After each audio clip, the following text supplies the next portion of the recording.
Welcome to astrologymission.com। ये video मांगलिक दोष के ऊपर है। जैसा कि कहा जाता है कि यदि कुंडली के प्रथम भाव, चतुर्थ भाव, सप्तम भाव, अष्टम भाव और द्वादश भाव में अगर मंगल बैठे तो जातक की कुंडली मंगलिक हो जाता है। और वर्तमान में द्वितीय भाव के मंगल को भी मांगलिक दोष के अंतर्गत गिना जाता है। इसमें सोचने वाली बात यह है कि क्या इन सभी स्थानों में मंगल बैठ के एक सा प्रभाव डालते हैं? तो इस बात का उत्तर है बिल्कुल नहीं।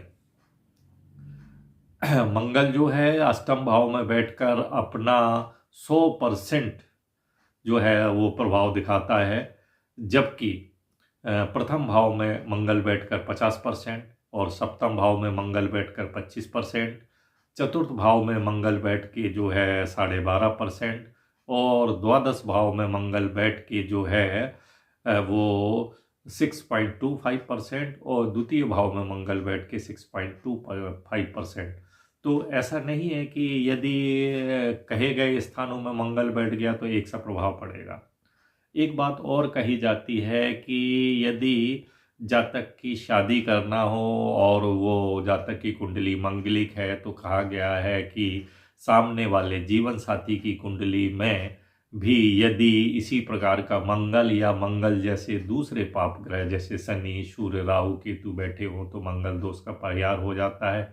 क्या ये बात सही है? इस बात का आप उत्तर जान लें कि यदि किसी जातक की कुंडली मंगलिक है और दूसरे सामने वाले जिससे विवाह होने जा रहा है उसकी कुंडली भी मंगलिक है तो ये मंगल दोष जो है न्यूट्रल हो जाता है 100%। लेकिन यदि कहते हैं कि मंगल की जगह दूसरे की कुंडली में शनि है, सूर्य है, राहु, केतु है तो क्या होगा? तो फिर जो है इस दोष का परिहार शनि से 75% होता है, सूर्य से 50% होता है और राहु केतु से सिर्फ 25% होता है। तो इसलिए ये दोष दूर करने के लिए जो हम मिलान देखते हैं तो उसमें बहुत सारी और भी चीज़ें देखें, सिर्फ इतना देख के मंगल दोष का परिहार मत करें। वैसे तो ईश्वर की कृपा से जातक को भगवान ने अच्छे कर्मों के फलस्वरूप मनुष्य जन्म दिया है तो निश्चित रूप से उस पर दया करी है, तो उसके दोषों को दूर करने के उपाय भी उसमें दिए गए हैं, उस पर ध्यान देना चाहिए। लेकिन आज के वीडियो में हम जो है विशेष रूप से फोकस कर रहे हैं कि अष्टम भाव का मंगल जो है ये क्या फल करता है।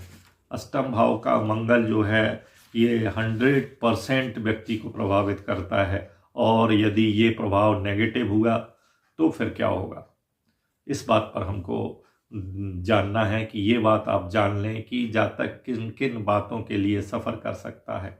इसके लिए जो हमारे प्रख्यात महर्षि और ऋषि हैं उनमें ऋषि पराशर जी हैं, हमारे ऋषि गर्ग जी हैं, काश्यप ऋषि हैं, हमारे जो है मंत्रेश्वर महाराज हैं, हमारे गोपाल रत्नाकर हैं, हमारे ज्ञानेश्वर हैं, हमारे काशीनाथ हैं, हमारे वैद्यनाथ हैं, बृहद्वन जातक के हमारे ऋषि है, जयदेव है, नारायण भट्ट है, गोपाल रत्नाकर है, घोलप है और भी बहुत सारे अनेक ऋषि महर्षियों का मत ये है कि अष्टम भाव का मंगल जो है वो अच्छा नहीं होता है।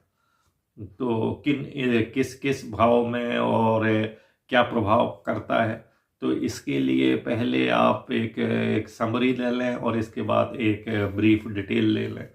इसके लिए कहा गया है कि जातक जो है वो स्वयं जो है वो एक तो उसकी शादी नहीं होती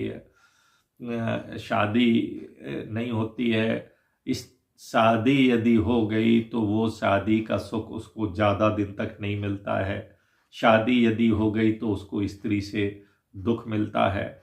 यदि शादी हो गई तो उसकी पत्नी स्वयं दुखी होती है और अंत में कहा गया है ऋषियों ने कि वो वैश्यगमन करता है, वो दुराचालू होता है। दूसरा किस बात पर इन सभी ऋषियों की सम्मति है, उसको कहते हैं कि उसकी जो जातक का स्वयं का शरीर अच्छा नहीं होता है, वो रोगी होता है, संभव है उसको कोढ़ हो जाए, उसकी आंखें अच्छी नहीं रहती हैं, वो बुरे शरीर वाला होता है, वो रक्त पित्त रोगी होता है, वो वात पीड़ा युक्त रहता है, उसको खून के रोग होते हैं, उसके हो सकता है कि पहले चेचक निकलती थी और चेचक के दाग मुंह के ऊपर होती है, उसको मलेरिया, एनीमिया और अधिक आयु वाले रोग होते हैं, ब्लड प्रेशर होता है, एनेस्थीसिया वगैरह, इस तरफ से उसको परेशानी होती है। प्रॉपर्टी और उसकी पोजीशन के बारे में क्या है, तो कहा गया है वो बुद्धिहीन होता है, वो दुष्ट बुद्धि होता है। जो बुद्धिहीन हो और दुष्ट बुद्धि हो तो उसके पास धन कहाँ, अर्थात वो धनहीन होता है। इसके बाद जो और बड़ी बात कही गई है कि वो उसको 32 वर्ष में आपत्ति जरूर आती है, और कई बार तो वो 32 वर्ष की उम्र में मौत के काल के गाल में समा जाता है, लेकिन वो दीर्घायु तो बिल्कुल नहीं होता है, वो मध्यायु को ही पाता है। उसको जो है, उसको बताया गया है कि उसको शस्त्रों से, हथियारों से पीड़ा होती है, उसको जलने से मृत्यु होती है, जल के डूबने से मृत्यु होती है, वगैरह वगैरह। तो अष्टम भाव का मंगल में जो है विवाह से लाभ नहीं होता है, और स्त्री का सुख अधिक काल तक नहीं रहता है, और उसकी संतति भी कम कही गई है, उसकी संतति में प्रॉब्लम होती है। तो संतति उसकी बहुत कम होती है। संतति कम के लिए बताया गया है कि यदि उसका मंगल जो है वृषभ राशि में तो संतति कम होगी, यदि कन्या राशि में है तो संतति कम होगी, यदि मकर राशि में है तो संतति कम होगी, लेकिन यदि कर्क राशि में है और उसका जो है वृश्चिक राशि में है और वो मीन राशि में है तो फिर संतति होगी। इसमें भी डिफाइन किया है पुरुष राशियां और स्त्री राशियों में मंगल, इस प्रकार का एक अलग से इसका वर्णन दिया गया है। इसके जो रूप से, विशेष रूप से जो है शादी, और शादी के बाद जो है उसकी उम्र या जीवन, इस पे ज़्यादा फोकस किया गया है। क्योंकि अगर मंगलिक कुंडली वाला और नॉन मंगलिक से शादी कर ले, या जो नॉन मंगलिक है वो मंगलिक वाली से कर दे, तो मेन रूप से क्या फ़र्क पड़ता है। तो इसके शादी का अर्थ ही संतति है, तो उसकी संतति कम होती है और विवाह का सुख उसको नहीं मिलता है। उसका जो है अल्पायु कहा गया है, मध्यायु कहा गया है, और उसकी मौत को भी डिटेल में वर्णन किया गया है कि यदि उसका मंगल अग्नि तत्व प्रधान राशियों में हो, जैसे मेष, सिंह और धनु, तो कहते हैं उसकी आग से जलकर मृत्यु होती है या बारूद के बस्ट होने पर मृत्यु होती है। और ये योग तब और पुष्ट हो जाता है कि जब मंगल सूर्य और चंद्रमा के साथ में हो। तो कहते हैं कि एक तो वो मंगल प्रधान व्यक्ति वॉरियर होता है, तो युद्ध में उसकी मृत्यु हो सकती है। कभी कभी होता है कि दीवार गिर के उसके ऊपर दीवार गिर गई तो मृत्यु हो जाती है, और कभी कभी उसके सर्पदंश से भी मृत्यु हो जाती है।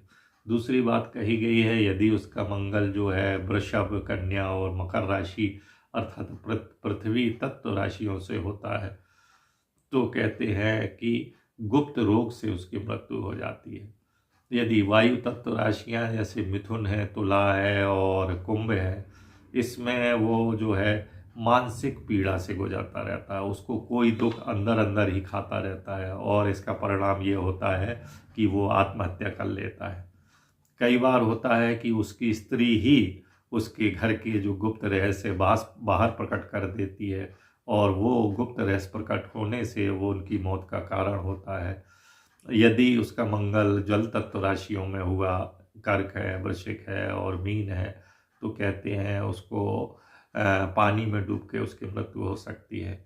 शत्रु जो है घात लगाकर हथियारों से हमला कर देंगे, उसके कारण उस शत्रु उसको मार डालेंगे, या कुएं में गिरकर मृत्यु हो सकती है।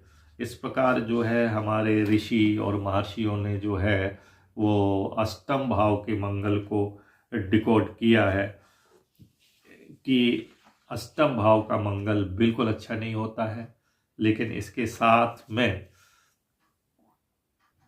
इसके साथ में कहा गया है कि बुध यदि केंद्र त्रिकोण में हो तो 100 दोषों को नष्ट कर देता है, गुरु यदि केंद्र त्रिकोण में हो तो 1,00,000 दोषों को नष्ट कर देता है, और यदि शुक्र केंद्र में हो तो 1,000 दोषों को नष्ट करता है।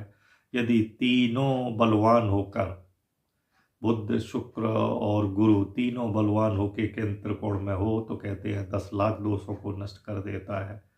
इसी प्रकार इसके विपरीत यदि पाप ग्रह 3, 6, 11 में हो तो 10,000 दोष नष्ट हो जाते हैं। बलवान लग्नेश यदि शुभ स्थान में हो तो अनेक दोषों का नाश हो जाता है। यदि बलवान चंद्रमा और सूर्य यदि 11वें भाव में हो तो ये भी जो है अनेक दोषों को नष्ट कर देता है। तो कहते हैं कि इस दोष को जो है नष्ट करने के योग भी कुंडली में होते हैं। तो कोई भी बात सुनकर और जानकर ये घबराना नहीं चाहिए कि अरे हमारी कुंडली में तो दुर्योग है। हो सकता है उस दुर्योग के निवारण के लिए कोई दूसरा योग हो, लेकिन हाँ, जो हमारे ऋषि महर्षियों ने जो अष्टम भाव का मंगल जो 100% जो है व्यक्ति को प्रभावित करता है, और वो प्रभाव जो है दाम्पत्य जीवन के लिए जो है बहुत अच्छा तो नहीं कहा जा सकता है। नमस्कार।